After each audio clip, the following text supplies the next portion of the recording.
যে এটা এখন বাংলাদেশে বাস্তব ঘটতেছে, যে আপনি ভোটারের মন জয় করার জন্য দিনকে বিক্রি করছেন, আবার ঠিকই যখন ইসকন হিন্দুত্ববাদী তারা যখন মসজিদের ইমামকে পর্যন্ত গুম করে ফেলতেছে, উঠিয়ে নিয়ে যাচ্ছে, তখন সবাই চুপ। কেন চুপ? কেননা এখানে অন্যরা নাখোশ হবে, যারা নাখোশ হলে আমরা ক্ষমতা নাও পেতে পারি। তাহলে আমি বিশ্বাস করে ফেলেছি কি যে ক্ষমতার উৎস তাদের কাছে। আর বিশ্বাস যদি মুসা আলাইহিস সালামের লেভেলের হয়, তাহলে কি বিশ্বাস হবে? যে আল্লাহ যদি মুসার লাঠিকে সাপ করে দিতে পারেন, তাহলে আমার দাবি দাওয়া আমার আদর্শ যদি ঠিক থাকে, তাহলে আমেরিকার পারমাণবিক বোমকে পানি করে দিতে পারে। অসম্ভব কিছু। কেননা মুসলমানদের কাছে পৃথিবীর সবচেয়ে শক্তিশালী জিনিস আছে, সেটা হচ্ছে সাউন্ড টেকনোলজি। তো ফলত আমি বলছি, তার মানে আমার ইমান খুব ভালো এটি বোঝানোর উদ্দেশ্য নয়, বরং আমাদের বাস্তব চিত্র তুলে ধরা উদ্দেশ্য। যে আমার রিয়েলাইজেশনে মনে হয়েছে যে মুসলমানদের ইমান বিল গায়েব তলানিতে গিয়ে ঠেকেছে। কেননা বর্তমান পৃথিবীটা হচ্ছে বস্তুবাদী সেকুলার পৃথিবী। বস্তুবাদ এবং সেকুলারিজম এমন একটা জিনিস যা আপনি চাইতে না চাইতে আমাদের রন্ধ্রে রন্ধ্রে রক্তে মাংসে মিশে গেছে। আপনি এটাকে এত সহজে বের করে ফেলতে পারবেন না। তো এই রক্তে মাংসে বস্তুবাদ এবং সেকুলারিজম মিশে যাওয়ার কারণে আমরা নিজেদের অজান্তে, নামে বলছি মুসলমান, কিন্তু নিজেদের অজান্তে আমরা সবাই বিশ্বাস করছি যে দুনিয়া যে গতিতে চলতেছে, এই গতিতে যদি আমি না চলি তাহলে আমি সফলতা পাব না। আরও খুলে স্পষ্ট করে যদি বলি যে পৃথিবীতে প্রতিটা জিনিস বাস্তবায়নের কিছু লজিক আছে, কার্যকরণের সূত্র। যেমন আপনি এই মাইকটা ঠিক করে দিলেন, আমি মাইক দিয়ে কথা বলতেছি, আওয়াজ হচ্ছে, সবাই জানে কোথায় চাপ দিলে মাইক অন হবে আর কিভাবে কথা বলতে হবে। ক্যামেরাগুলো চলতেছে, মোবাইলগুলো চলতেছে, সবগুলো নিজ নিজ ফাংশন অনুযায়ী কাজ করতেছে। তো এগুলোর কার্যকরণের যেমন সূত্র আছে, সেটাকে যেমন আমরা ফলো করছি, পৃথিবীতে আমাদের বাস্তব জীবনে আল্লাহর দেওয়া এরকম অসংখ্য কার্যকরণের সূত্র আছে দুনিয়াবি। তো বস্তুবাদ এবং সেকুলারিজম আমাদেরকে এটা মনে করতে বাধ্য করেছে যে দুনিয়াবি এই সূত্রগুলোই একমাত্র রাস্তা সফলতার। এবার আরও বাস্তব উদাহরণে চলে যায়।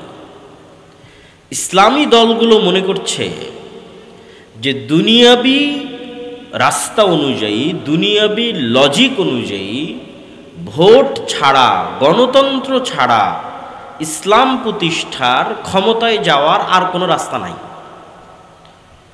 কেন সে এই সামারাইজটা করে ফেলতেছে? আমার মনে হয়েছে, আমি ভুল হতে পারি, যে ইমান বিল গায়েবে বিশ্বাস দুর্বল হওয়ার কারণে। এটা আমার অ্যানালাইসিস। কেন আমার কাছে মনে হয়েছে যে আমারও নিজের ইমান বিল গায়েবে বিশ্বাস দুর্বল।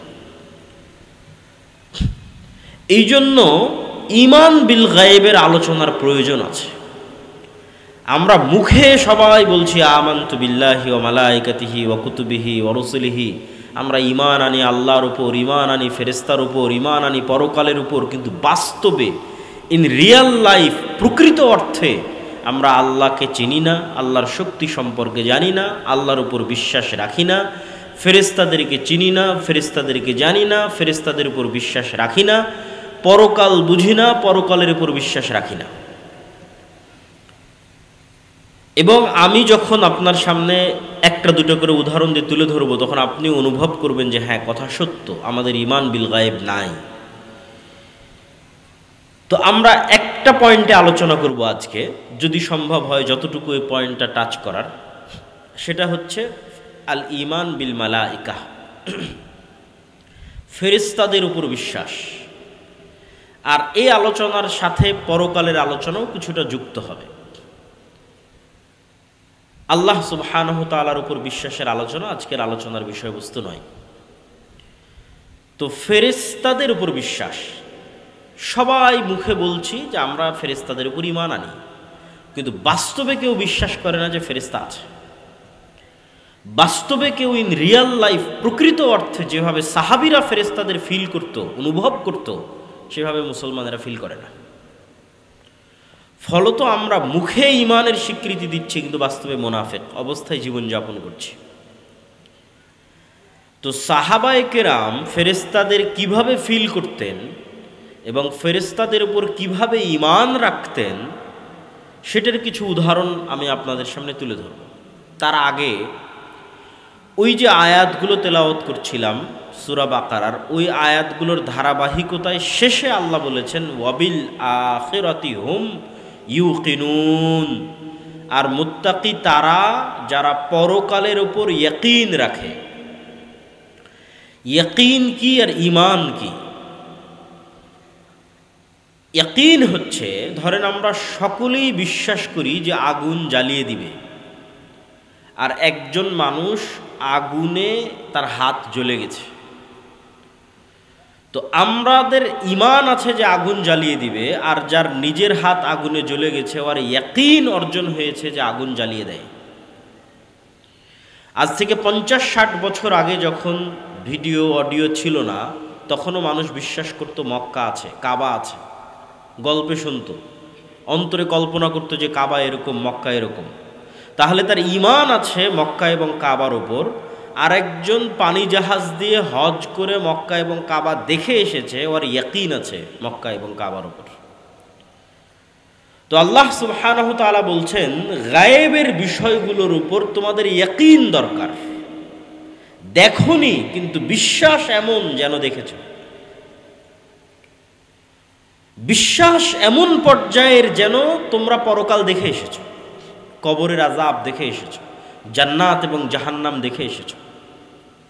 এবং গায়েবের উপর বিশ্বাসের মজবুতির উপরই মুসলমানদের সফলতা নির্ভর করে। কার কোন স্তরের গায়েবের উপর ইয়াকিন আছে, সেই স্তরের মাধ্যমেই মুসলমানদের শক্তি, সফলতা নির্ভর করে। তো আমরা আজকে ঈমান বিল গায়েবের একটা অংশের আলোচনা করব, আল ঈমান বিল মালাইকা। ফেরেশতারা কিসের তৈরি বলেন তো? নূরের তৈরি। নূর কি? না, নূর আগুন হলে তাহলে তো জিনেরা আর ফেরেশতারা একই হয়ে গেল। আলো, সুন্দর। এবং আরো স্পষ্ট করে বলা যায় যে অন কাইন্ড অফ আলো, এক প্রকারের আলো। কেননা আমরা যেই প্রকারের আলো দেখি এই আলো নয়। নূরের আলো ভিন্ন আলো, যা চোখে দেখা যায় না। আর জিনেরা তৈরি হয়েছে কি থেকে? আগুন থেকে। তো আগুনেরও আলো আছে আর নূরেরও আলো আছে। তো আমরা প্রথমে বুঝবো নূর একটা অস্তিত্বশীল বাস্তব বিষয়। এটা কোনো কাল্পনিক বিষয় নয় যে মুহাম্মদ সাল্লাল্লাহু আলাইহি ওয়াসাল্লাম বললেন, কোরআনে আসলো, আমি বললাম, তাই আমরা কল্পনা করছি, এটা না। এই আলোগুলো, যে আলোগুলো জ্বলতেছে, আলোগুলোর জ্বলা যেমন বাস্তব, সূর্য উঠছে, সূর্যের উঠা যেমন বাস্তব, পৃথিবীতে নূরের অস্তিত্ব তেমন বাস্তব। তো নূরের অস্তিত্ব বাস্তব, তার দুই একটা কথা শোনেন। রাসূলুল্লাহ সাল্লাল্লাহু আলাইহি ওয়াসাল্লাম দোয়া করছেন যে আল্লাহুম্মা জাআল ফি কলবি নূরা, হে আল্লাহ আমার অন্তরে নূর তৈরি করে দেন। এই দোয়াটা অনেক লম্বা, যেখানে তিনি এভাবে বলতে থেকেছেন যে ওয়াফি সামঈ নূরা ওয়াফি বাসারি নূরা, আমার কানে নূর তৈরি করে দেন, আমার চোখে নূর তৈরি করে দেন, অমিন ফাওকি নূরা, আমার উপরে নূর তৈরি করে দেন, তাহতি নূরা, আমার নিচে নূর তৈরি করে দেন, আমামি নূরা, সামনে নূর তৈরি করে দেন, পিছনে নূর তৈরি করে দেন, এবং আমার নূরকে বাড়িয়ে দেন, এবং আমার নফসে নূর তৈরি করে দেন। তো এই একটা দোয়া যেটা রাসূল সাল্লাল্লাহু আলাইহি ওয়াসাল্লাম আল্লাহর কাছে চাচ্ছেন যে আল্লাহ, আপনি জিনিসটা একটু বোঝার চেষ্টা করেন, যে আপনি বলতেছেন আমার চোখের পাওয়ার কমে গেছে, আমার চোখের পাওয়ার বাড়াতে হবে। তাহলে এটা একটা বাস্তব জিনিস যে চোখের পাওয়ার কমে বাড়ে। আমি কানে কম শুনতেছি, আমার কানে একটা মেশিন লাগাতে হবে যেন আমি কানে বেশি শুনতে পাই। তার মানে এটা একটা বাস্তব জিনিস, কানে কম শোনা বেশি শোনা। ঠিক ওই লেভেলে রাসূল সাল্লাল্লাহু আলাইহি ওয়াসাল্লাম বলতেছে আমার চোখে নূর লাগবে, আমার কানে নূর লাগবে, আমার অন্তরে নূর লাগবে। ঠিক আমরা খাবারের মাধ্যমে ভিটামিন সংগ্রহ করি, এটা যেমন বাস্তব, আমরা খাবারের মাধ্যমে শক্তি সংগ্রহ করি, এটা যেমন বাস্তব, অন্তরে নূর তৈরি হওয়া তেমন বাস্তব। কানে এবং চোখে নূর তৈরি হওয়া তেমন বাস্তব। নূর একটা জিনিস, অস্তিত্বশীল জিনিস যা তৈরি হয়। ঠিক কানে এবং চোখে যেমন পাওয়ার তৈরি হচ্ছে, চশমা লাগাচ্ছেন পাওয়ার তৈরি করার জন্য, বাস্তব। এই রকম বাস্তব এবং সত্য নূর। রাসূলুল্লাহ সাল্লাল্লাহু আলাইহি ওয়াসাল্লাম আরেক হাদিসে বলছেন যে সমগ্র আসমান এবং জমিন যে আলো, এই আলোর মূল উৎস হচ্ছে আল্লাহ সুবহানাহু তাআলার চেহারার পর্দা নূর, হিজাব ওয়াজহি। আল্লাহ সুবহানাহু তাআলার চেহারা ঢাকা আছে নূর দিয়ে। লাউ কাশাফাহু, যদি এই নূর সরিয়ে নেওয়া হতো তাহলে আল্লাহ সুবহানাহু তাআলার চেহারার তাজাল্লিতে আসমান এবং জমিন জ্বলে পুড়ে ছারখার হয়ে যেত। তাহলে নূর আল্লাহ সুবহানাহু তাআলার চেহারার পর্দা, যেটা দিয়ে আল্লাহ সুবহানাহু তাআলার চেহারা ঢাকা আছে। এবং সলুহা আলাইহি আমরুদ দুনিয়া ওয়াল আখিরাহ, এবং আসমান এবং জমিনের সকল কিছু পরিচালিত হচ্ছে, নির্ভরশীল হয়ে আছে, কানেক্টেড হয়ে আছে নূরের মাধ্যমে, সম্পৃক্ত হয়ে আছে নূরের মাধ্যমে। তাহলে নূরের আরো একটা বিষয় বোঝা গেল যে নূর এতটা অস্তিত্বশীল যে সমগ্র পৃথিবী, আসমান জমিন এবং সৃষ্টি জীব এবং আল্লাহ সুবহানাহু তাআলার মাঝে পর্দা হিসেবে আছে নূর। এবং কোরআনের বহু আয়াতে আল্লাহ সুবহানাহু তাআলা, যেগুলো বিস্তারিত আজকে আয়াত ধরে ধরে আপনাদের সামনে পড়ছি না, কিন্তু আমার যে বই সামনে আসতেছে সেই বইয়ে সেগুলো সব আয়াত উল্লেখ করা আছে, যেখানে আল্লাহ সুবহানাহু তাআলা কোরআনকে নূর বলছেন, যেখানে আল্লাহ সুবহানাহু তাআলা তার ওয়াহী, তার কিতাবকে নূর বলছেন, তার দ্বীনকে নূর বলছেন। যে আল্লাহ সুবহানাহু তাআলার নূরকে যারা নিভাতে চায় তারা কখনোই আল্লাহ সুবহানাহু তাআলার নূরকে নিভাতে পারবে না। তিনি মুতিম্মু নূরি, তার নূরকে তিনি পূর্ণ করেই ছাড়বেন। ওয়ালাউ কারিহাল কাফিরুন ওয়ালাউ কারিহাল মুশরিকুন, যদিও কাফের এবং মুশরিকরা অপছন্দ করে, সেই নূর হচ্ছে ইসলাম, সেই নূর হচ্ছে কোরআন। এগুলোকে আল্লাহ সুবহানাহু ওয়া তাআলা নূর বলেছেন। এবার নূর যখন আপনি বুঝলেন যে নূর একটা বাস্তব জিনিস, এখন আরেকটু আমরা গভীরে আরো অনুভব করি যে নূর যদি এত বাস্তব হয় তো চোখে দেখা যায় না কেন, বিজ্ঞান ধরতে পারে না কেন, সায়েন্স অ্যান্ড টেকনোলজিতে বের করা যায় না কেন যে নূর আছে পৃথিবীতে। নূর আমার অন্তরে তৈরি হচ্ছে, আমার অন্তরে নূর নাই, অন্তর মারা গেছে। কি দিয়ে, কোন যন্ত্র দিয়ে পরীক্ষা করব? আমার চোখের পাওয়ার কমে যাচ্ছে, এটা মাপার যন্ত্র আছে, কিন্তু আমার অন্তরে নূর নাই, মারা গেছে, এটা মাপার আমার যন্ত্র কোথায়? অতএব আমি বাস্তবে অনুভব করতে চাই নূর আছে। তাহলে দুটো উদাহরণ দিয়ে আমরা এখান থেকে সামনের দিকে এগিয়ে যাব। আমাদের আলোচনার বিষয় ফেরেশতাদের প্রতি ঈমান। ফেরেশতারা কিসের তৈরি? নূরের তৈরি। আমরা বুঝবো যে নূর আছে পৃথিবীতে, আমাদের আশেপাশে সব জায়গায় নূর আছে, আমরা দেখতে পাচ্ছি না। তো চলেন এবার দেখতে পাচ্ছি না তাহলে কেন আছে। এক নাম্বার উদাহরণ, বিজ্ঞানীরা বলছে যে কুকুরের ঘ্রাণ শক্তি মানুষের ঘ্রাণ শক্তির চাইতে 10,000 গুণ বেশি। 1 গুণ 2 গুণ 100 গুণ 200 গুণ নয়, কুকুরের ঘ্রাণ শক্তি মানুষের চাইতে 10,000 গুণ বেশি।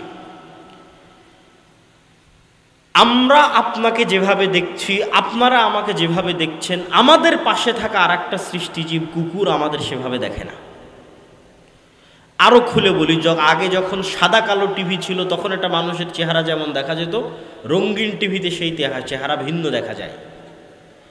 তো আমি এখন আপনাকে যেমন দেখছি, যেই কালারে দেখছি, যে আকার আকৃতিতে দেখছি, কুকুর আমাদের সেই কালার, সেই আকার আকৃতিতে দেখে না। কেন? আমরা 3D মাত্রায় দেখতে পাই, অন্য সব প্রাণী ওইভাবে 3D মাত্রায় দেখে না। তাহলে কুকুর চিনে কিভাবে? কুকুর চিনে ঘ্রাণে। চেহারা দেখে নয় যে এটা আব্দুল্লাহ, ওটা আমার মালিক, ওটা আমার মনিব। ঘ্রাণ দিয়ে চিনে ফেলে। মানুষ যাচ্ছে, মানুষ আসছে ঘ্রাণ দিয়ে। তো কুকুর এমনও, তথা পৃথিবীতে এমনও জিনিস আছে যা আমার নাক নিতে পারবে না, তার চাইতে 10,000 গুণ সূক্ষ্ম লেভেলে নিচে নেমে গেলে 10,000 গুণ, তথা আমার নাক যেই লেভেলের ঘ্রাণ নেবে তার চাইতেও 10,000 গুণ নিচে নেমে গেলেও কোনো একটা জিনিসের ঘ্রাণ আছে, কিন্তু আমি বুঝতে পারতেছি না, কুকুর বুঝতে পারতেছে ওই জিনিসের ঘ্রাণ আছে। ধরেন এই মাইকটার একটা ঘ্রাণ আছে, আমি টানলেও বুঝতে পারতেছি না। তো পৃথিবীতে এমনও ঘ্রাণ আছে যেই ঘ্রাণ আমি অনুভব করতে পারি না। 10,000 গুণ নিচ পর্যন্ত আমি অনুভব করতে পারি না, কিন্তু কুকুর পায়। 2 নাম্বার, এখন পর্যন্ত মানুষ এমন কোনো যন্ত্র আবিষ্কার করতে পারেনি যে যন্ত্রটা কুকুরের মতো ঘ্রাণ নিতে পারবে। তাহলে সায়েন্স অ্যান্ড টেকনোলজি এক পাশে, মানুষের নিজের নাকের ঘ্রাণ শক্তি এক পাশে, দুটো মিলিয়ে পৃথিবীতে এমন হাজারো জিনিস আছে যার ঘ্রাণ আছে, কিন্তু মানুষের কোনো মাধ্যম নাই ওটা জানার যে ওটার ঘ্রাণ আছে কিনা। পৃথিবীতে ওই জিনিসের ঘ্রাণ অস্তিত্বশীল, কিন্তু মানুষের কোনো জানার মাধ্যম নেই ওর ঘ্রাণ আছে কিনা, না মানুষের তৈরি যন্ত্রের, না মানুষের নাকের। 2 নম্বর উদাহরণ, এরকম হাজার উদাহরণ আল্লাহর সৃষ্টিজীবের মধ্যে আছে, কিন্তু আমরা শুধু 2টো উদাহরণ দিয়ে রাসূল সাল্লাল্লাহু আলাইহি ওয়াসাল্লামের একটা হাদিস বলবো, বলে সামনের দিকে আগাবো।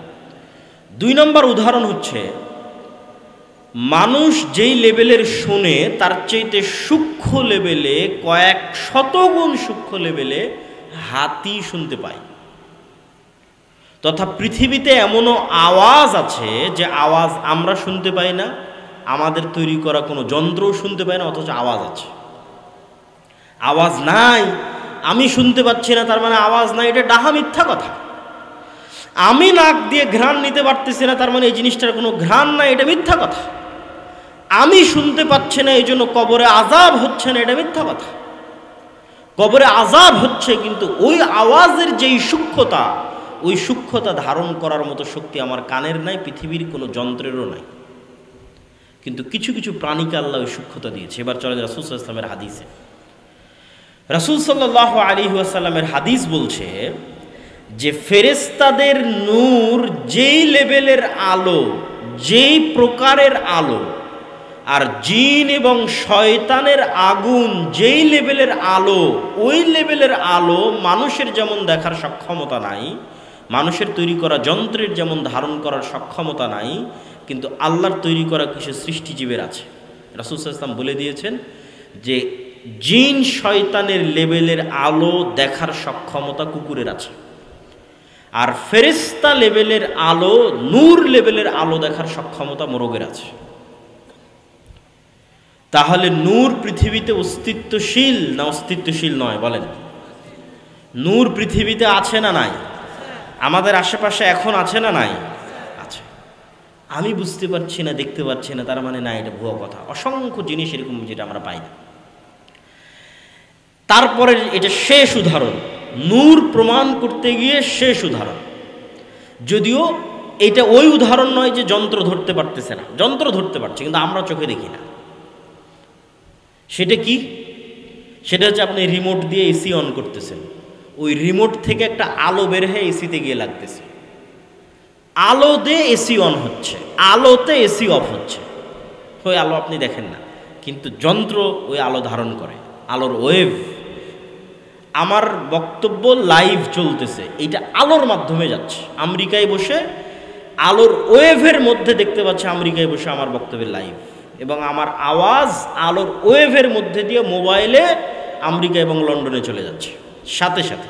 আলোর গতি এত দ্রুত যে সাথে সাথে চলে যাচ্ছে, অথচ যেই ওয়েভ ব্যবহার করে আমার এই কথা চলে যাচ্ছে মোবাইলের মাধ্যমে, লাইটের মাধ্যমে, এসির রিমোট ব্যবহার করে অন অফ হচ্ছে, এগুলো আমরা কেউ চোখে দেখি না,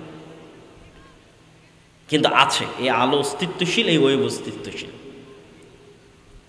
কিন্তু সবচেয়ে আশ্চর্য বিষয় হচ্ছে, রাত দিন আমি ফোনে কথা বলতেছি, রাত দিন আমি মোবাইলে মানুষের লাইভ দেখতেছি, আর আমি আবার মনে করতেছি কি যে আল্লাহ সুবহানাহু ওয়া তাআলা আমার কথা শুনছেন না।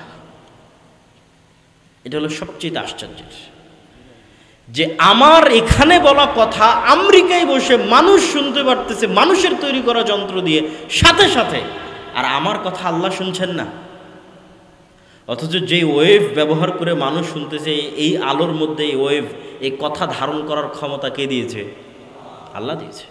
এই জন্য আল্লাহকে বলা হয়েছে বাদিউস সামাওয়াতি ওয়াল আরজ। আল্লাহ সুবহানাহু ওয়া তাআলা শূন্য থেকে সৃষ্টি করেন, মানুষ বাদি' নয়। মানুষ কোনো কিছুই শূন্য থেকে তৈরি করতে পারে না, আগে থেকেই আল্লাহ রেখেছেন, মানুষ ব্যবহার করে। ব্যবহার করা জানতো না। আল্লাহ সুবহানাহু ওয়া তাআলা যদি ন্যূনতম ভারসাম্য এদিক ওদিক করে দেন, তাহলে মানুষ আর ব্যবহার করতে পারবে না। তথা আলোর ওয়েভের মধ্যে ভারসাম্য ন্যূনতম পরিবর্তন হয়ে গেলে আমার আওয়াজও যাবে না, লাইভও হবে না, কথাও শোনা যাবে না, বিমানও উঠতে পারবে না যদি আমাদের উপরের যে আবহাওয়ার স্তর আছে সেটার মধ্যে কোনো পরিবর্তন হয়। যাক, এই পয়েন্টের শেষের দিকে চলে এসেছে। তাহলে নূর অস্তিত্বশীল, আল্লাহ হচ্ছেন নূরুস সামাওয়াতি ওয়াল আরজ, আসমান এবং জমিনের নূর। এবং নূর থেকেই সৃষ্টি হচ্ছে ফেরেশতা। আর ফেরেশতার উপর ঈমান মানে কেমন লেভেলের ঈমান?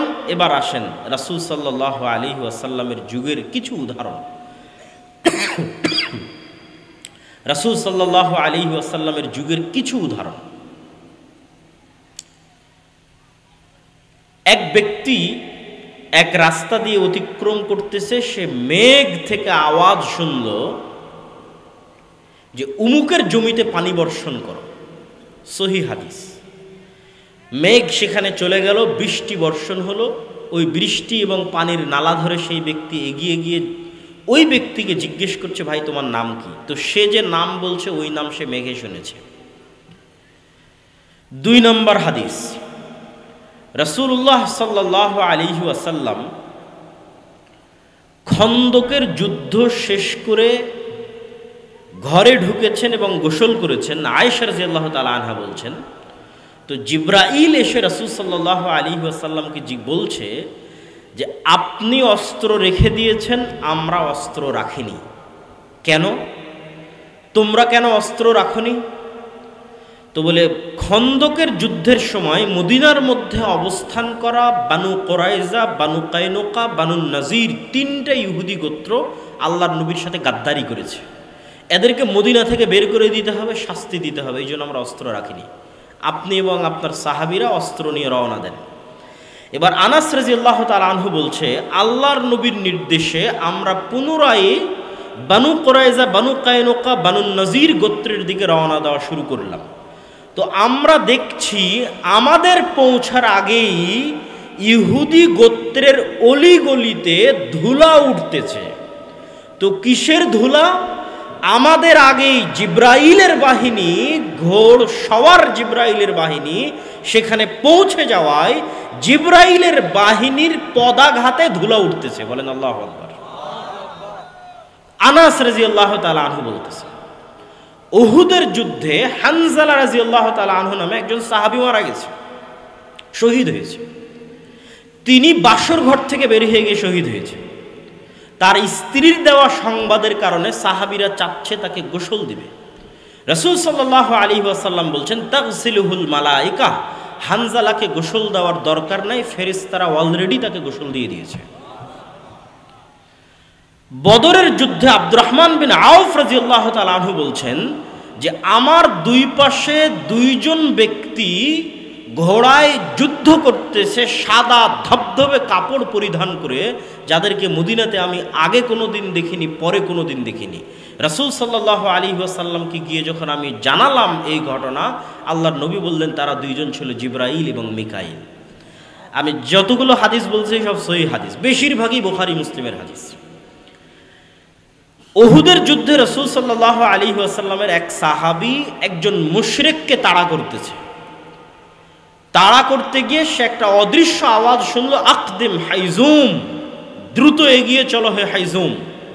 তো দ্রুত ওই মুশরিকের ওপর আক্রমণ করতে গিয়ে সাহাবী দেখছেন তার আক্রমণের আগেই মুশরিক উল্টে পড়ে আছে এবং তার আহত জায়গা থেকে, ক্ষত স্থান থেকে রক্ত বের হচ্ছে।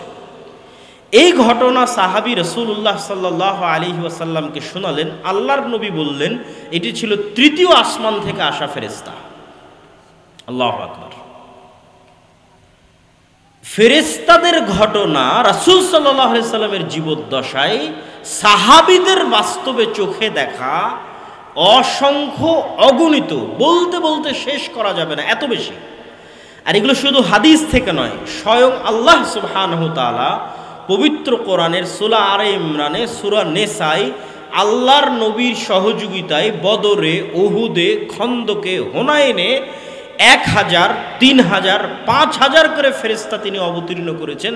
তার স্পষ্ট ঘোষণা পবিত্র কোরআনে আল্লাহ সুবহানাহু ওয়া তাআলা দিয়েছে যে বদর, উহুদ, খন্দক, হুনাইনে 1000, 3000, 5000 করে ফেরেশতা অবতীর্ণ হয়েছে। রাসূলুল্লাহ সাল্লাল্লাহু আলাইহি ওয়াসাল্লাম একদিন মসজিদে নববীতে বসে আছেন। এইরকম মুষ্টি কয়েক, গুটি কয়েক সাহাবীদের জামাতও বসে আছে। একজন অপরিচিত ব্যক্তি মসজিদে নববীতে প্রবেশ করলো। খুশকো নয়, সফরের কোনো আলামত নাই, চিনাও যায় না। এই সফর আজকের বিমানের যুগের সফর নয়, এই সফর মরুভূমির সফর। তো কোনো আলামত নাই সফরের। ওমর রাদিয়াল্লাহু তাআলা আনহু বলছেন তাকে আমরা চিনিও না। আজকের 1400 বছর পরের মদিনা এত ছোট শহর যে এখনো মদিনার সব মানুষকে চেনা সম্ভব। আর আমরা যেই সময়ের হাদিস বলছি এইটা আজ থেকে 1400 বছর আগে, যখন সর্বোচ্চ 500 থেকে 600, 1000 মানুষ মদিনায় বসবাস করে, সবাই সবাইকে চেনে। তাহলে চিনিও না, দূর থেকেও আসেনি, কেননা সফরের আলামত নাই। তো বিমানের সফর নয়, মরুভূমির সফর, ঘোড়া আর উটের সফর। রাসূল সাল্লাল্লাহু আলাইহি সাল্লামকে সে জিজ্ঞেস করছে, মাল ইসলাম, মাল ঈমান, মাল ইহসান, মাতা সাআহ, ইসলাম কি, ঈমান কি, ইহসান কি, কিয়ামত কখন হবে? রাসূল সাল্লাল্লাহু আলাইহি ওয়াসাল্লাম সবগুলো প্রশ্নের উত্তর দিলেন। ওই ব্যক্তি পাল্টা বলতে থাকছে, আপনি ঠিক বলেছেন, ঠিক বলেছেন। সব ঘটনা শেষ হয়ে যখন ফিরে চলে যাচ্ছেন, আল্লাহর নবী জিজ্ঞেস করলেন সাহাবীদের, তোমরা কি জানো ইনি কে? তো বলে, না, আমরা তো জানি না ইনি কে। রাসূল সাল্লাল্লাহু আলাইহি ওয়াসাল্লাম বললেন, না, এটা জিবরাইল তোমাদেরকে দ্বীন শেখানোর জন্য এসেছিল। তাহলে ফেরেশতা আছে, এটার উপর সাহাবীদের বিশ্বাস কোন লেভেলে? ইয়াকিন, ইয়াকিনের লেভেলে। চোখে দেখেছে ফেরেশতা, বাস্তবে ফেরেশতাদের কার্যক্রমের আলামত দেখেছে। 24 ঘন্টা ফেরেশতাদের কথা শুনতে থেকেছে, 24 ঘন্টা। কেন? রাসূল সাল্লাল্লাহু আলাইহি ওয়াসাল্লামের হাদিসগুলোকে আপনি এক জায়গায় করলে দেখবেন যে প্রতিদিন ফেরেশতাদের কথা আছে। রাসূল সাল্লাল্লাহু আলাইহি ওয়াসাল্লাম আজকে এসে বলছে, আজকে আমার ঘরে ফেরেশতা আসেনি। কেন? জিবরাইল আসেনি কেন? ঘরে ছবি। আয়েশাকে বলছেন খুলে ফেলো, এই জন্য আসেনি। রাসূল সাল্লাল্লাহু আলাইহি ওয়াসাল্লাম বলছেন যে আমাকে বারবার জিবরাইল মিসওয়াক করতে বলে, কেননা আমার মুখের গন্ধে জিবরাইলের কষ্ট হয়। রাসূল সাল্লাল্লাহু আলাইহি ওয়াসাল্লাম বলছেন তোমরা পেঁয়াজ রসুন খেয়ে মসজিদে আসিও না, কেননা ফেরেশতাদের কষ্ট হয়। কত ফেরেশতা সংক্রান্ত হাদিস নেবেন, কত!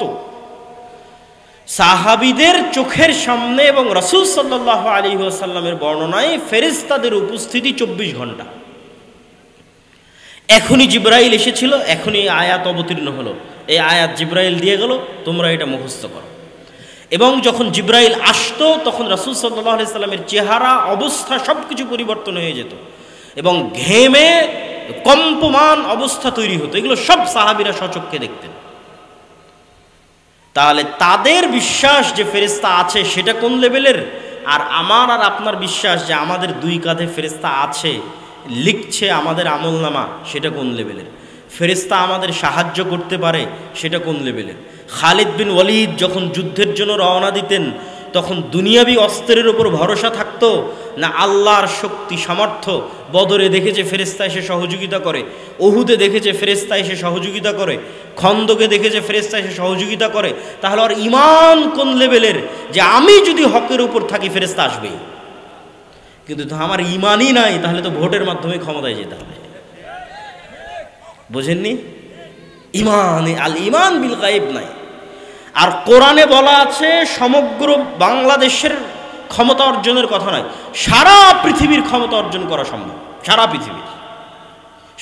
পৃথিবীর ক্ষমতা অর্জন করা সম্ভব। শুধু একদল মানুষ দরকার যাদের ঈমান বিল গায়ব ইয়াকিনের লেভেলে, পরকালের জন্য কাজ করবে আল্লাহর সাহায্যের অপেক্ষায়, উইদাউট এনি কম্প্রোমাইজ, কোনো কম্প্রোমাইজ ছাড়া, কোনো ছাড় ছাড়া। কেন? তাদের বিশ্বাসের স্তর ওই লেভেলের, ঈমান বিল গায়ব সাহাবীদের লেভেলের। যে ঈমান বিল গায়ব আল্লাহ মুসা আলাইহিস সালাতু ওয়াস সালামকে শিখিয়েছিলেন, মুসা আলাইহিস সালাতু ওয়াস সালামকে বাস্তবে হাতে কলমে আল্লাহ সুবহানাহু ওয়া তাআলা শিখিয়েছেন। আপনি বিশ্বাস করেন, আপনি বানু ইসরাইলের ঘটনা পড়ে দেখেন, ইতিহাস ঘেটে দেখেন, আজকের মুসলমানেরা আজকের আমেরিকা এবং ইসরায়েলের সামনে যতটা অসহায় এবং দুর্বল, মুসলমান বহু দূরের কথা, আজকের গাজার মানুষ আজকের আমেরিকা এবং ইসরায়েলের সামনে যত দুর্বল, তার চাইতে হাজার গুণ শতগুণ দুর্বল ছিল বানু ইসরাইলরা, তার চাইতে হাজার গুণ শতগুণ দুর্বল ছিল আল্লাহর নবী মুসা ফেরাউনের শক্তি সামর্থ্যের কাছে, ফেরাউনের ক্ষমতার কাছে। তাহলে মুসা কি দিয়ে বিজয় অর্জন করেছে? দুনিয়ার লজিক দিয়ে নয়, দুনিয়ার কার্যকরণের সূত্র দিয়ে মুসার বিজয় সম্ভব নয়। মুসা যদি চেষ্টা করে যে আমি দুনিয়াবী মাধ্যমে বিজয় অর্জন করব, তাহলে ফেরাউনের সাথে কম্প্রোমাইজ করতে হবে, কোনো রাস্তা নাই। মুসা যদি মনে করে আমি দুনিয়াবী মাধ্যমেই ফেরাউনের সামনে বিজয় অর্জন করব, তাহলে কম্প্রোমাইজ ছাড়া মুসার কোনো রাস্তা নাই। কেন? মুসা অসহায়, মুসা দুর্বল, কোনো ক্ষমতা নাই, কোনো সামর্থ্য নাই। তাহলে মুসা বিজয় অর্জন করেছে কি দিয়ে? আল ইমান বিল গায়বের উপর ইয়াকিনের লেভেলের বিশ্বাস। কেন? মুসা জানে আল্লাহ কে, আল্লাহর শক্তি কি, আল্লাহর ক্ষমতা কি, আর এটাই আল্লাহ মুসাকে শিখিয়েছে। বলছে মুসা তোমার হাতে কি? তো লাঠি ছেড়ে দাও, সাপ হয়ে গেছে। আবার ধরো, লাঠি হয়ে গেছে। তাহলে দুনিয়ার লজিকে এটা লাঠি, আল্লাহ সুবহানাহু ওয়া তাআলা মুসাকে শিখাচ্ছেন দুনিয়ার মানুষ মনে করবে এটা লাঠি, কিন্তু আমার ক্ষমতা সেকেন্ডে আমি এটাকে সাপ পরিণত করে দিতে পারি। তাহলে বিশ্বাস রাখতে হবে তোমাকে কার ওপর? আল্লাহর ক্ষমতার উপর। এটা শিখো, প্র্যাকটিক্যাল লাইফে প্রতিদিন শিখো। এতদিন যাবৎ যেই লাঠি নিয়ে তুমি চলাফেরা করলা, যেই লাঠি দিয়ে তুমি পাতা পাড়তা, যেই লাঠি দিয়ে তুমি লাফ দিয়ে খাল পেরিয়ে যেতা, ওই লাঠিকে আল্লাহ সাপ বানিয়ে দিল, দেখো তোমার চোখের সামনে। তাহলে তোমার ভরসা দুনিয়ার লজিকের উপর নয়, কার ক্ষমতার উপর? আল্লাহর ক্ষমতার উপর। এটা মুসা আলাইহিস সালামকে প্র্যাকটিক্যালি আল্লাহ শিখিয়েছে। মুসা আলাইহিস সালাম প্র্যাকটিক্যালি এটাই শিখেছেন যে আমার আজীবন যেই লাঠি দিয়ে আমি চলাফেরা করতাম, সফর করতাম, ওই লাঠিকে আল্লাহ সেকেন্ডে সাপ করে দিচ্ছে। তাহলে এই আল্লাহর সহযোগিতা যদি আমার সাথে থাকে, যে কোনো কিছু হতে পারে। দুনিয়ার উপর ভরসা করে লাভ নাই, একমাত্র আল্লাহর উপরই ভরসা করতে হবে, এটা উনি শিখেছেন। এবং জাদুকরেরা যে মুসা আলাইহিস সালাতু ওয়াস সালামের লাঠিকে সাপ হওয়া দেখে সিজদা দিল, ওইটার পিছনেও কারণ ছিল এটা যে জাদুকরেরাও কিন্তু তাদের দড়ি ছেড়েছিল, তাদের লাঠি ছেড়েছিল, ওগুলো কিন্তু সাপ হয়েছিল। হাজার হাজার টপ লেভেলের বড় বড় জাদুকর উপস্থিত হয়েছিল, যাদের হাতের লাঠি এবং দড়িও সাপে পরিণত হয়েছিল। যেই সাপ, হাজার হাজার সাপ দেখে মুসা আলাইহিস সালামও ভয় পেয়ে গেছিলেন। তো ওরা ওদের দড়িকে সাপ বানানোর পরও কেন সিজদা দিল? ওদের দড়িগুলো যে সাপ হয়েছিল, এটা ছিল চোখের ভেলকি, জাদুর সাপ, জাদু সত্য। আর মুসা আলাইহিস সালাতু ওয়াস সালামের লাঠি যে সাপ হয়েছিল, এটা জাদুর সাপ ছিল না, এটা একদম আস্ত জ্যান্ত পুকুরে নদীতে থাকা যে আল্লাহর সৃষ্টি যে জ্যান্ত সাপ, জাদুর নয়, একদম সেই জ্যান্ত সাপ হয়ে গেছিল মুসা আলাইহিস সালাতু ওয়াস সালামের লাঠি, যা ওদের সব সাপগুলোকে খেয়ে ফেলেছিল। জ্যান্ত আস্ত সাপ, এটা কোনো জাদুর সাপ নয়। তখন ওরা বুঝে গেছে এটা তো জাদু নয়, তো মহান আল্লাহর শক্তি, তখন সিজদা করেছে। তো মুসা আলাইহিস সালাতু ওয়াস সালামের এই লেভেলের ইয়াকিন ছিল আল্লাহর শক্তি এবং ক্ষমতার উপর। ফলত মুসা আলাইহিস সালামকে ফেরাউনের সাথে কোনোদিন কম্প্রোমাইজ করেছে? করেনি। মুসা আলাইহিস সালাতু ওয়াস সালাম এইটা জানতেন না যে তাকে বাঁচানোর জন্য আল্লাহ সমুদ্রের রাস্তা তৈরি করে দিবেন, কিন্তু এই ইয়াকিন ছিল যে আল্লাহ কিছু না কিছু করবেন। তো আল্লাহ সুবহানাহু ওয়া তাআলা সমুদ্রের রাস্তা তৈরি করে দিয়েছে। তো মুসলমানদের ওই লেভেলের ইয়াকিন নাই। মুসলমানেরা মনে করে নিয়েছে যে বস্তুবাদী সব কিছু, সেকুলারিজমই সব কিছু, অতএব কম্প্রোমাইজ করে আমাদেরকে ক্ষমতায় যেতে হবে। বরং ইমান ঠিক রেখে মজবুতভাবে কাজ করলে আল্লাহর সাহায্য যে আসতে পারে এই বিশ্বাস নাই। কেন? ফেরেশতার উপর বিশ্বাস নাই। কয়জন বিশ্বাস করে ফেরেশতার উপর? সবাই বুকে হাত দিয়ে বলুক যে সে বিশ্বাস করে ফেরেশতার উপর। অথচ ফেরেশতার অস্তিত্ব কত অস্তিত্বশীল, ফেরেশতার অস্তিত্ব যে আপনি জন্মের পর আপনার বাবাকে দেখেছেন, জন্মের পর আপনার মাকে দেখেছেন, এখন বয়স হয়ে গেছে আপনার ছেলেকে দেখছেন। তো আপনার ছেলের অস্তিত্ব যত সত্য আপনার কাছে, আপনার মা এবং পিতার অস্তিত্ব যত সত্য আপনার কাছে, তার চেয়ে বেশি সত্য আপনার সাথে ফেরেশতার অস্তিত্ব। কেন জানেন? আদম আলাইহিস সালাতু ওয়াস সালাম জন্মগ্রহণের পর তার বাপকেও দেখেনি, জন্মগ্রহণের পর তার সন্তানকেও দেখেনি। আদম আলাইহিস সালাতু ওয়াস সালাম সৃষ্টির পর তার স্ত্রীকেও দেখেনি। আদম আলাইহিস সালাতু ওয়াস সালাম সৃষ্টির পর সর্বপ্রথম ভিন্ন জগতের দুইটা প্রাণীকে দেখেছে, একটা জিন আর একটা ফেরেশতা। তা আমরা তো আদমেরই সন্তান, আমি মনে হয় বুঝাতে পারলাম না। তাহলে মানুষ দুনিয়াতে আসার আগে সবার আগে মানুষকে দেখেছে না সবার আগে কাকে দেখেছে? ফেরেশতার জিনকে দেখেছে, ফেরেশতার শয়তানকে দেখেছে। তাহলে আমরাও যখন মায়ের পেট থেকে জন্ম নিয়েছি তখন আমাদের সাথে একটা ফেরেশতা আছে, একটা জিন আছে। এটা আমার মায়ের অস্তিত্বের চাইতে বেশি সত্য, এটা আমার পিতার অস্তিত্বের চাইতে বেশি সত্য। কেন আমার আদি পিতা ইব্রাহিম সৃষ্টির পর সর্বপ্রথম ফেরেশতার জিন দেখেছে। কিন্তু এরা ভিন্ন জগতের প্রাণী, আমরা হচ্ছে 3D জগতের প্রাণী।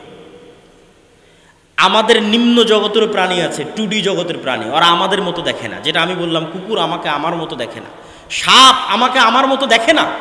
আমার এই চেহারা যেই রকম এইরকম সাপ দেখতে পারে না, ও 2D মানে 2 ডাইমেনশনে বসবাস করে, সামান্য ভিন্ন স্টাইলে সে আমাদের চিনতে পারে। তো আমরা 3D 4D 5Dতে যদি কেউ থাকে আমরা দেখতে পাবো না, সম্ভব নয় আমাদের পক্ষে দেখা, ওই লেভেলে দেখা সম্ভব নয়। কিন্তু পৃথিবীতে তাদের অস্তিত্ব আছে। আর পুরো কোরআন আল্লাহ সুবহানাহু ওয়া তাআলা শয়তান এবং ফেরেশতা দিয়ে পরিপূর্ণ করে রেখেছে। রাসূলুল্লাহ সাল্লাল্লাহু আলাইহি ওয়াসাল্লামের হাদিস শয়তান এবং ফেরেশতা দিয়ে পরিপূর্ণ।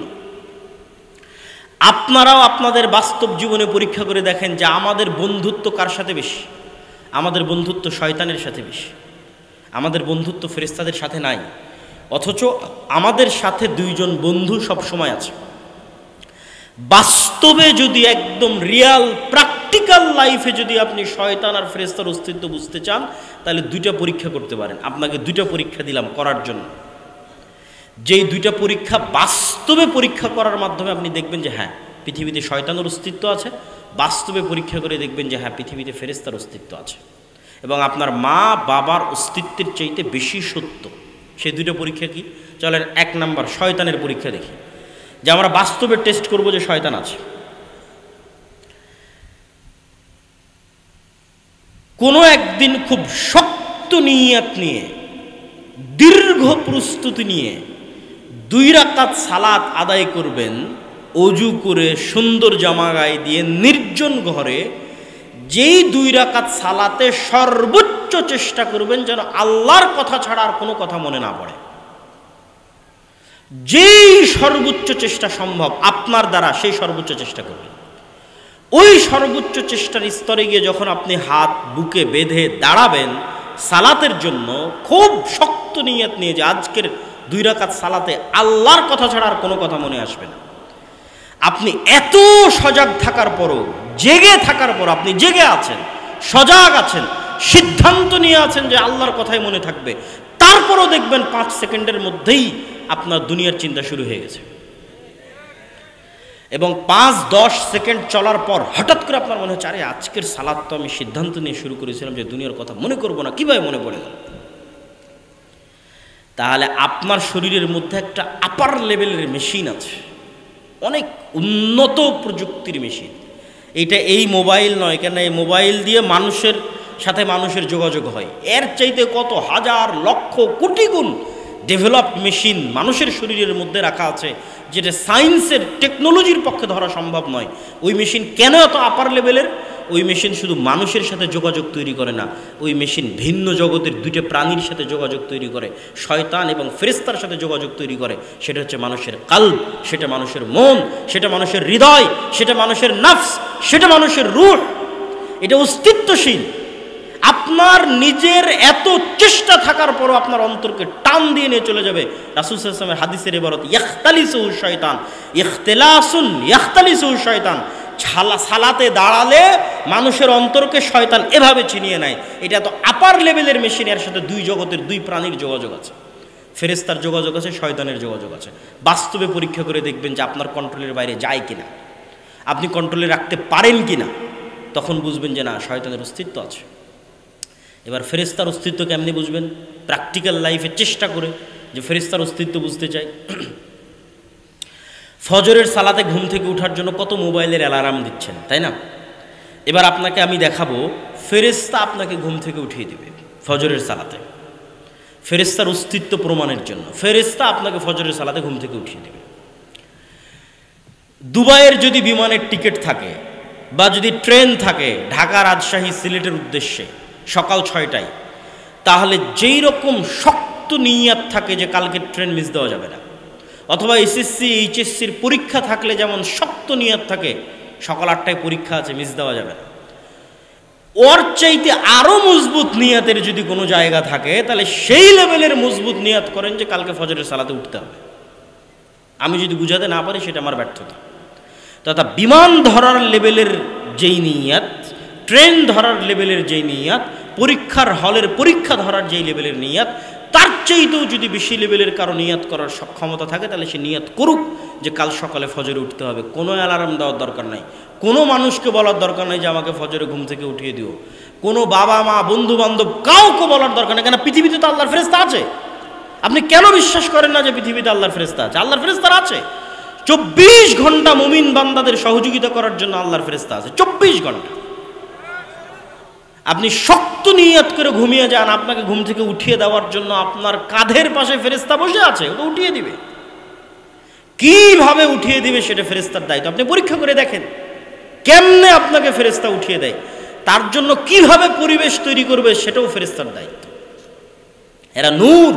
পৃথিবীর সব কাজের আড়ালের যে পর্দা আছে সেই পর্দা হচ্ছে ফেরেশতা। এটা চোখে দেখা যায় না, এটা বাস্তবে প্র্যাকটিক্যাল লাইফে ফিল করেন।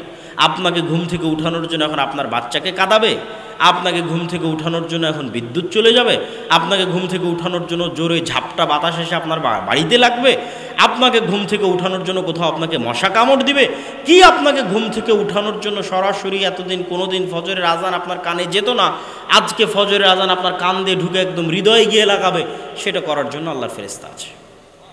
আপনি সকালে ঘুম থেকে উঠে যাবেন। আল্লাহর ফেরেশতার অস্তিত্ব রিয়াল লাইফে যদি অনুভব করতে চান, একটা কাজ দিলাম, তো ফেরেশতাদের সাথে বন্ধুত্ব করতে হবে, শয়তানের সাথে নয়। ফেরেশতাদের সাথে বন্ধুত্ব এবং শয়তানের সাথে বন্ধুত্ব দুটো পরস্পর বিপরীত। কোরআনে হাদিসে এই পরস্পর বিপরীতে পরিপূর্ণ। বাড়িতে প্রবেশের সময় বলছেন আসসালামু আলাইকুম, তাহলে শয়তান পালিয়ে যাবে, কে ঢুকবে?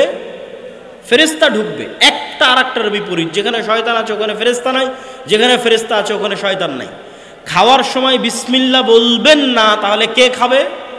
শয়তান খাবে। আর বলবেন তাহলে ফেরেশতার সাথে থাকবে, বরকত এবং রহমত হবে। এরকম একটা আর একটার বিপরীত। ফেরেশতারা হচ্ছে পুত পবিত্র। আপনি যত বেশি ওযু অবস্থায় থাকবেন তত আপনি দুনিয়াতে মানুষ, কিন্তু আপনি ফেরেশতা।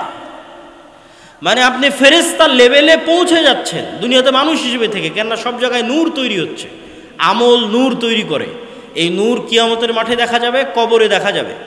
বাস্তবে আমল নূর তৈরি করে এবং নূরের মাধ্যমে আমল আসমানে উঠে যায়। ইলাইহি ইয়াসআদুল কালিমুত তাইয়্যিব, প্রত্যেকটা আমল নূরের মাধ্যমে আসমানে উঠে যায়। আপনি আমল করবেন, নূর তৈরি হবে, নূর। ওযু করবেন, নূর তৈরি হবে। এই নূর কিয়ামতের মাঠে দেখা যাবে, প্রজ্বলমান থাকবে মানুষের নূর। এবং আপনার নূর দিয়েই সিরাতে মুস্তাকিমে আপনি দ্রুত গতি তৈরি হবে, কবরের অন্ধকার আলোকিত হবে। সম্মানিত উপস্থিতি, তাহলে শয়তান এবং ফেরেশতা পরস্পর বিপরীত সৃষ্টি এবং একটা আর একটার শত্রু হিসেবে কাজ করে। মানুষের সিদ্ধান্ত নেওয়ার দায়িত্ব, মানুষ ফেরেশতার সাথে বন্ধুত্ব স্থাপন করবে না শয়তানের সাথে বন্ধুত্ব স্থাপন করবে। যদি ফেরেশতার সাথে বন্ধুত্ব স্থাপন করে, নেককার বান্দাদের অন্তর্ভুক্ত হয়ে ফেরেশতাদের চেয়েও শ্রেষ্ঠ হয়ে যাবে, ফেরেশতাদের চেয়েও শ্রেষ্ঠ স্তরে পৌঁছে যাবে। কেননা মানুষ তো এমনি ফেরেশতাদের চেয়ে শ্রেষ্ঠ। তাহলে কিছু আমলের কথা আপনারা মনে রাখবেন। অসংখ্য আমল আছে, কিন্তু কিছু আমলের কথা মনে রাখবেন। যেমন দুই একটা উদাহরণস্বরূপ বলি। শুক্রবারের দিন যখন মানুষ মসজিদে প্রবেশ করে তখন মসজিদের দরজায় ফেরেশতা বসে থাকে এবং নাম লিখতে থাকে কত মানুষ আসবে। খতিব সাহেব খুতবা শুরু করার আগ পর্যন্ত, মিম্বারে ওঠার আগ পর্যন্ত ফেরেশতারা লিখতে থাকে। আর যখন খতিব সাহেব খুতবা দেওয়া শুরু করে তখন ফেরেশতারা তার লেখা বন্ধ করে দিয়ে খতিব সাহেবের বক্তব্য শ্রবণ করা শুরু করে। পৃথিবীতে একদল ফেরেশতা আছে যারা সাইয়ারুন, ভ্রমণ করতে থাকে। কোথায় মানুষ আল্লাহর নাম উচ্চারণ করছে সেখানে গিয়ে তারা একসাথে ঘিরে ধরে এবং বসে, এবং সেখানে আসমান থেকে সাকিনা, রহমত এবং বরকত অবতীর্ণ হতে থাকে। যেমন আমরা যদি আল্লাহর সন্তুষ্টির জন্য এখানে একত্রিত হয়ে থাকি, তাহলে এখানে অন্য যে কোনো স্বাভাবিক সময়ের চেয়ে এখন ফেরেশতা বেশি আছে না কম আছে? এখন ফেরেশতা এখানে বেশি আছে, অন্য যে কোনো স্বাভাবিক সময়ের চেয়ে এখন এখানে ফেরেশতা বেশি আছে। রাসূলুল্লাহ সাল্লাল্লাহু আলাইহি ওয়াসাল্লাম ফেরেশতাদের বিষয়ে এরকম অসংখ্য হাদিস বলে গেছেন বিভিন্ন আমলের ক্ষেত্রে। যেমন কেউ যদি তার অসুস্থ ভাইকে দেখতে যায়, তাহলে তার জন্য ফেরেশতা ইস্তেগফার এবং ক্ষমা প্রার্থনা করতে থাকে। কেউ যদি সালাত আদায় করে সালাতের জায়গায় যতক্ষণ বসে থাকে জিকির আজকার তাসবিহ তাহলিল পাঠ করবে, ততক্ষণ ফেরেশতা তার জন্য দোয়া করতে থাকবে। যারা সালাতে প্রথম কাতারে দাঁড়ায় তাদের জন্য ফেরেশতা দোয়া করতে থাকে। এরকম অসংখ্য হাদিস আছে। এগুলোর মাধ্যমে ফেরেশতাদের সাথে বন্ধুত্ব তৈরি হয়। আপনি আপনার সাথে ফেরেশতাকে দেখেও ফেলতে পারেন, অসম্ভব কিছু না। ফেরেশতার আলামত এবং অস্তিত্ব অনুভবও করে ফেলতে পারেন, অসম্ভব কিছু না। রাসূলুল্লাহ সাল্লাল্লাহু আলাইহি ওয়াসাল্লামের একজন সাহাবী রাতের বেলা কোরআন তেলাওয়াত করতেছে, সহিহ হাদিস। তো ঘোড়ার আস্তাবলের পাশে কোরআন তেলাওয়াত করতেছে। তো কোরআন তেলাওয়াতে ঘোড়া এমনভাবে লাফানো শুরু করেছে যে ওই সাহাবী বলছে যে আমার বাচ্চার উপর ঘোড়া উঠে যেতে পারে, এই ভয়ে আমি তেলাওয়াত বন্ধ করে দিলাম। ঘোড়া যখন থেমে গেল আবার তেলাওয়াত শুরু করলাম, আবার থামিয়ে দিলাম, আবার তেলাওয়াত শুরু করলাম। 3 বার এই ঘটনা ঘটার পর আমি আর তেলাওয়াত করলাম না। পরের দিন রাসূল সাল্লাল্লাহু আলাইহি ওয়াসাল্লামকে এসে বললাম ঘটনা এই। রাসূল সাল্লাল্লাহু আলাইহি ওয়াসাল্লাম বললেন, তোমার তেলাওয়াতে ফেরেশতারা একত্রিত হয়েছিল। আল্লাহু আকবার। ওই ফেরেশতাদেরকে ঘোড়া দেখতে পাচ্ছিল, এই জন্য সে লাফাচ্ছিল। তুমি যদি সকাল পর্যন্ত তেলাওয়াত অব্যাহত রাখতে, তাহলে মানুষরাও ফেরেশতাদেরকে দেখে নিতে পারত। তাহলে ফেরেশতার অস্তিত্ব আপনি বাস্তবেও দেখে ফেলতে পারেন, অস্বাভাবিক কিছু না। কিন্তু ওই লেভেলের আমল লাগবে, ওই লেভেলের ঈমান লাগবে ফেরেশতার অস্তিত্ব দেখার জন্য। সম্মানিত উপস্থিতি, আজকের বক্তব্যের শেষের দিকে চলে এসেছি। আপনাদের ধৈর্যচ্যুতি ঘটার আগেই বক্তব্য শেষ করব। অতএব অনুরোধ করব, যারা বসে আছেন তারা হাঁটা চলা উঠা বসা না করে মনোযোগের সাথে ন্যূনতম যতটুকু এই বক্তব্য থেকে আপনাদের উপকার হবে সেই উপকার গ্রহণ করার চেষ্টা করুন। আমরা আলোচনা করছি ঈমান বিল গায়েব, অদৃশ্যের উপর বিশ্বাস। চোখে দেখা যায় না এমন জিনিসের উপর বিশ্বাস। তো চোখে দেখা যায় না এমন জিনিসের একটা বড় আল্লাহ ঈমানের লিস্টে আল্লাহর পরে 2 নম্বরে রেখেছে কাদেরকে? মালায়েকা, ফেরেশতাদেরকে। আল ঈমান বিল মালায়েকা। রাসূল সাল্লাল্লাহু আলাইহি ওয়াসাল্লাম বলছেন, দাজ্জাল সমগ্র পৃথিবীতে বিচরণ করবে, কিন্তু মক্কা মদিনায় যখন প্রবেশ করতে আসবে তখন মক্কা মদিনার প্রত্যেকটা দরজায় উন্মুক্ত তরবারি হাতে ফেরেশতাদেরকে পাবে। তো ফেরেশতাদের অস্তিত্ব ভুয়া না বাস্তব অস্তিত্বশীল? বাস্তব অস্তিত্বশীল, ভুয়া নয়। এবার দ্বিতীয় আর একটা ঈমানের সংক্ষিপ্ত কথা বলবো, আল ঈমান বিল আখিরাহ, পরকালের উপর বিশ্বাস। আমরা মুখে বলি যে আমরা পরকালে বিশ্বাস করি, বাস্তবে কেউ পরকালে বিশ্বাস করে না। পরকালের বিশ্বাস ইয়াকিনের লেভেলে নয়। ফলত দেখবেন বাস্তব জীবনে আমরা সকল সিদ্ধান্ত দুনিয়াকে কেন্দ্র করে গ্রহণ করি। একজন 5 ওয়াক্ত নামাজি ব্যক্তিও দুনিয়াকে কেন্দ্র করে সিদ্ধান্ত গ্রহণ করে। একজন সিয়াম পালনকারী ব্যক্তিও দুনিয়াকে কেন্দ্র করে সিদ্ধান্ত গ্রহণ করে। কেননা তার পরকালের উপর বিশ্বাসের মাত্রা ইয়াকিনের লেভেলে নয়। যে পরকালের জীবন প্রকৃত জীবন, দুনিয়ার জীবন কোনো জীবন নয়, এবং পরকালে আল্লাহ আমাদের পুনরায় জীবিত করবেন, এই বিশ্বাসের মাত্রা যে যেন কিয়ামত হয়ে গেছে, যেন আমরা মৃত্যুবরণ করেছি অতীতকাল।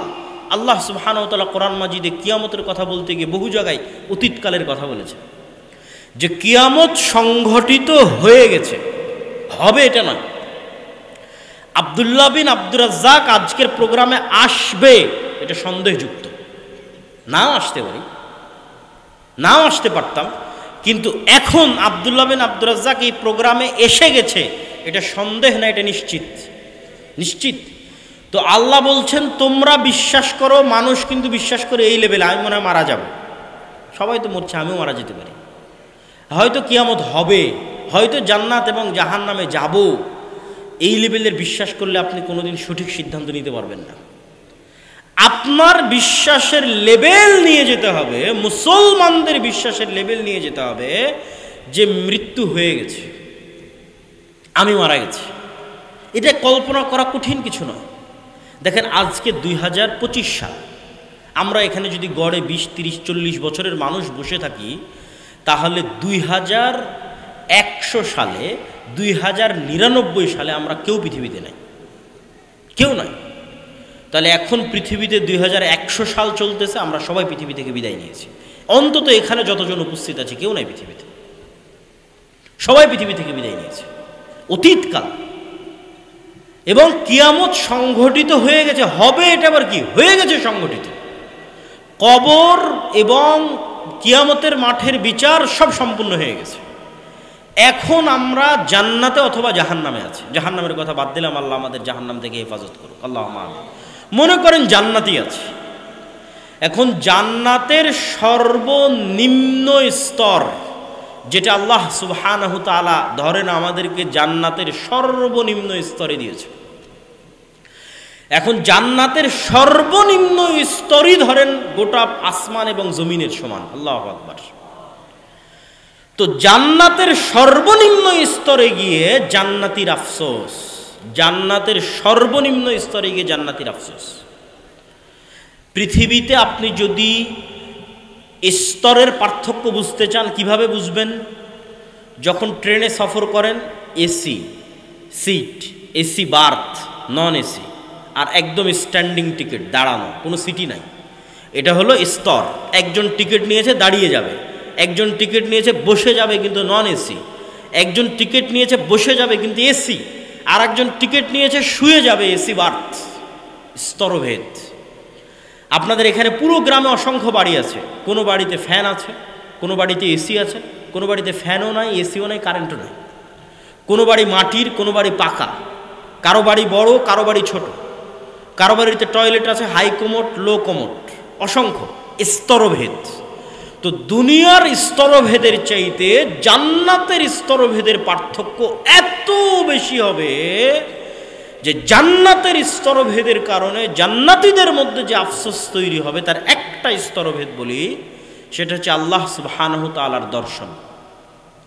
সর্বোচ্চ স্তরের জান্নাতীরা যারা হয়তো মুহাম্মদ সাল্লাল্লাহু আলাইহি সাল্লামের সাথে থাকবে, তারা হয়তো সব সময় আল্লাহর সাথেও থাকবে, তথা আল্লাহ সুবহানাহু ওয়া তাআলাকে সব সময় দেখবে। তারপরের স্তরের জান্নাতীরা হয়তো আল্লাহ সুবহানাহু ওয়া তাআলাকে মাসে দেখতে পারে, সপ্তাহে দেখতে পারে। তারপরের স্তরের জান্নাতীরা হয়তো আল্লাহ সুবহানাহু ওয়া তাআলাকে কয়েক বছরে দেখতে পারে। আর আমরা হয়তো যেই সর্বনিম্ন স্তরে আছি, সেই সর্বনিম্ন স্তরে হাজার বছরে, লক্ষ বছরে হয়তো একবার আল্লাহ সুবহানাহু ওয়া তাআলাকে দেখা যায়। তো হাজার এবং লক্ষ বছরে যখন একবার আল্লাহ সুবহানাহু ওয়া তাআলাকে দেখা যায়, তারপরে যখন আর আল্লাহ সুবহানাহু ওয়া তাআলাকে দেখা যায় না, তখন ওই জান্নাতীর অন্তরে যে আফসোস তৈরি হবে যে দুনিয়াতে যদি আর একটু জিকির করতাম, আর একটু আল্লাহ সুবহানাহু ওয়া তাআলাকে স্মরণ করতাম, তাহলে হয়তো আজকে আরেকটু উপর লেভেলের, আরেকটু উপরের স্তরের জান্নাতে থাকতাম। কল্পনা হবে অতীতকাল। এটা সত্য, এটাই সত্য। কিভাবে সত্য? আল্লাহ সুবহানাহু ওয়া তাআলা যে আপনাকে জীবিত করতে পারবে তার অসংখ্য প্রমাণ আল্লাহ সুবহানাহু ওয়া তাআলা দিয়েছে। এটা যখন আরেকদিন এটার উপর বিস্তারিত আলোচনা করব যে পরকাল কেন সম্ভব, কিভাবে সম্ভব, সেই দিন বলবো। আজকে শুধু একটা পয়েন্ট বলি যে পুনরুজ্জীবন সম্ভব, পুনরায় মানুষকে মরার পরে জীবিত করা সম্ভব। তার এক নম্বর প্রমাণ হচ্ছে আল্লাহ মৃত্যুর পর জীবিত করাকে এই আধুনিক যুগ আসার আগেই ডাল ভাতে পরিণত করে দিয়েছে। কিভাবে ডাল ভাতে পরিণত করেছেন? কোরআন খুঁজলে অন্তত 10-এর কাছাকাছি ঘটনা পাওয়া যাবে যেখানে মৃতকে জীবিত করা হয়েছে, আর 2 জন মানুষকে মৃতকে জীবিত করার ডাল ভাতের মতো ক্ষমতা দেওয়া হয়েছে। আরও যদি আপনার কাছে সহজ করে বলি যে আজ থেকে 100 বছর আগে আমার কথা সরাসরি মানুষ আমেরিকা, ইংল্যান্ডে শুনবে, এটা মানুষ পাগল বলবে, যে পাগল বলতেছে। এখন ডাল ভাত হয়ে গেছে। মৃতকে জীবিত করা এই পৃথিবীতে ডাল ভাত হয়ে যাবে। মৃতকে জীবিত করা মানুষের জীবদ্দশায় ডাল ভাত হয়ে যাবে কিয়ামত হওয়ার আগে। মৃতকে জীবিত করা, মানুষ মৃতকে জীবিত করবে, আর মানুষ মৃতকে জীবিত করেছে আল্লাহর অনুমতিতেই করবে। আল্লাহ নিজে এই জন্য অনেক মৃতকে জীবিত করার ঘটনা কোরআনে উল্লেখ করেছে, আল্লাহ বাস্তবে করেছে। ইব্রাহিম আলাইহিস সালাতু ওয়াস সালাম বলছে, আল্লাহ মৃতকে পুনরায় জীবিত করবে, এটা তো বিশ্বাস করি, ঈমান বিল আখিরা আছে, পরকাল হবে আছে, ইয়াকিনের স্তরে নাই, ইয়াকিন চাই যে পরকাল হবে। তাহলে ঠিক আছে, তোমাকে ইয়াকিন দিচ্ছি, 4টা পাখি নিয়ে আসো, 4টা পাখি জবাই করে গোস্ত মিক্স করে 4 পাহাড়ে ফেলে দিয়ে ওই 4টা পাখির নাম ধরে ডাকো। ইব্রাহিম আলাইহিস সালাম 4টা পাখি নিয়ে আসলো, 4টা পাখি জবাই করলো, গোস্ত মিক্স করলো, 4টা পাহাড়ে ফেলে দিয়ে পাখির নাম ধরে ডাকলো, পাখি উড়ে চলে আসলো। ইয়াকিন হয়েছে ইব্রাহিম যে আমি মৃতকে জীবিত করতে পারি, ইয়াকিন বাস্তবে চোখে দেখলো যে আল্লাহ মৃতকে জীবিত করতে পারে। মূসা আলাইহিস সালাতু ওয়াস সালামের সাথে একদল মানুষ গেছে তুর পাহাড়ে, আল্লাহকে দেখবে তাই। লান নুমিনা লাক হাত্তা নারাল্লাহ জাহরাতান ফাআখাযাতহুমুস সায়কাতু। তো আল্লাহর নূরের তাজাল্লিতে সব স্পট ডেড, মারা গেছে। মূসা আলাইহিস সালাম বলছে, আল্লাহ বিপদ, এখন যদি মানুষজনের কাছে ফিরে যাই বলবে সবকে মেরে ফেলে দিয়ে এসেছে, জীবিত করে দেন। আল্লাহ বলছেন সুম্মা বা'আথনাকুম, তারপরে এই সমস্ত মৃতদেরকে ওদের চোখের সামনে আবার জীবিত করে দিলাম, মৃতকে জীবিত করে দিলেন। একজন নবী এক গ্রামের পাশ দিয়ে অতিক্রম করতেছে, কোরআনের ঘটনা। তো ওই গ্রাম পুরো বিলীন হয়ে গেছে, গোরস্থান, বিশাল গোরস্থান, বিশাল কবরস্থান। নবী মনে মনে বলছে, নবীর মনের কথা, আল্লাহ কি আসলে মৃত ব্যক্তিকে জীবিত করতে পারবে? বিশাল গ্রাম ধ্বংস হয়ে গেছে, কেমনি এদের আল্লাহ জীবিত করবে? তো আল্লাহ স্পট ডেড নবীকে সাথে সাথে মৃত করে দিয়েছে। তখন 100 বছর পর নবীকে জীবিত করেছে। জীবিত করার পর নবীকে বলছে, তোমার খাবারের দিকে তাকিয়ে দেখো, খাবার নষ্ট হয়নি। তোমার ঘোড়ার দিকে তাকিয়ে দেখো, ঘোড়া হাড় গোড় সব শেষ হয়ে হাড় হুড্ডি হয়ে গেছে, সে হাড় হুড্ডির উপর আমি গোস্ত লাগিয়ে ঘোড়াকে জীবিত করে দিলাম। আর তুমি বলো তুমি কতদিন মৃত অবস্থায় ছিলে? বলে আল্লাহ হয়তো 1 দিন অথবা হাফ দিন অথবা 2 দিন 3 দিন। তো বলে না, তুমি 100 বছর মৃত অবস্থায় ছিলাম। তো এখন 100 বছর মৃত অবস্থায় ছিল, খাবার একটুকু নষ্ট হয়নি, আবার ঘোড়ার হাড়গোড় হয়ে গেছে, আবার নবী বলছে আমি 1-2 দিন ছিলাম। এরকম সেম ঘটনা আসহাবে কাহাফের ক্ষেত্রে ঘটেছে। আসহাবে কাহাফের সূরা কাহাফ পড়লে কেন দাজ্জাল থেকে বাঁচা যাবে, সূরা কাহাফে এরকম 4টে ভয়ঙ্কর ভয়ঙ্কর ঘটনা আছে, যে ঘটনাগুলো দাজ্জাল এবং পরকালের সাথে কানেক্টেড। তো আসহাবে কাহাফে কি হয়েছে, 309 বছর তারা ঘুমন্ত ছিল, এক প্রকার মৃত ছিল, তাদেরকে আল্লাহ জীবিত করেছে। মূসা আলাইহিস সালাতু ওয়াস সালামের যুগে একজন ব্যক্তিকে আরেকজন ব্যক্তি হত্যা করে দিয়েছে। মূসা আলাইহিস সালামের কাছে বিচার নিয়ে এসেছে, মূসা আলাইহিস সালাম আল্লাহর সাহায্য চেয়েছে, আল্লাহ বলছে এইভাবে একটা গরু জবাই করো। বিভিন্ন প্রশ্ন, মূসা আলাইহিস সালাতু ওয়াস সালাম শেষ পর্যন্ত গরু জবাই করলেন, গরুর গোস্ত মৃত ব্যক্তির গায়ে লাগানো হলো, মৃত ব্যক্তি জীবিত হয়ে বলল উমুক আমাকে হত্যা করেছে। আচ্ছা, এগুলোতে গেল ইন্ডিভিজুয়াল 1-2 হালকা পাতলা ঘটনা। এবার চলে আসে ডাল ভাত। ঈসা আলাইহিস সালাতু ওয়াস সালাম, ডাল ভাত, মৃতকে জীবিত করা, 24 ঘন্টা। অমুক মারা গেছে, গায়ে হাত দিয়ে বিইজনিল্লাহ আল্লাহর নামে জীবিত হয়ে গেল। একটা মাটি নিয়ে এসছে, মাটির তৈরি, মাটি দিয়ে পাখির মতো আকৃতি তৈরি করেছে, বিইজনিল্লাহ ফু দিয়েছে, পাখি হয়ে আকাশে উড়ে চলে গেল। ঈসা আলাইহিস সালাতু ওয়াস সালাম মৃতকে জীবিত করেছেন ডাল ভাতের মতো, এটাই তার মুজিজা, আল্লাহর অনুমতিতে। এবার আপনারা তো দেখছেন গত 100 বছরের সভ্যতা কিভাবে পরিবর্তন হয়ে গেছে, চেঞ্জ হয়ে গেছে সভ্যতা। এরই ধারাবাহিকতায় যখন দাজ্জাল আসবে, তখন দাজ্জালকেও আল্লাহ মৃতকে জীবিত করার ক্ষমতা দিবেন ডাল ভাতের মতো। আল্লাহর সৃষ্টি মানুষ, দাজ্জাল আদমের সন্তান, আল্লাহর সৃষ্টি। ঈসা আলাইহিস সালাতু ওয়াস সালাম আদমের সন্তান, আল্লাহর সৃষ্টি। আল্লাহর অনুমতিতে, আল্লাহর দেওয়া ক্ষমতা ঈসা আলাইহিস সালাম মৃতকে জীবিত করতেন ডাল ভাতের মতো। আল্লাহর দেওয়া ক্ষমতায়, আল্লাহর অনুমতিতে দাজ্জাল কিয়ামতের পূর্ব মুহূর্তে মৃতকে জীবিত করবে ডাল ভাতের মতো। পরকাল এত বাস্তব, মানুষ মৃতকে জীবিত করবে, তো আল্লাহ তো বহু দূরের কথা। তো মানুষ মৃতকে জীবিত করেছে ডাল ভাতের মতো ঈসা আলাইহিস সালাতু ওয়াস সালাম আল্লাহর অনুমতিতে।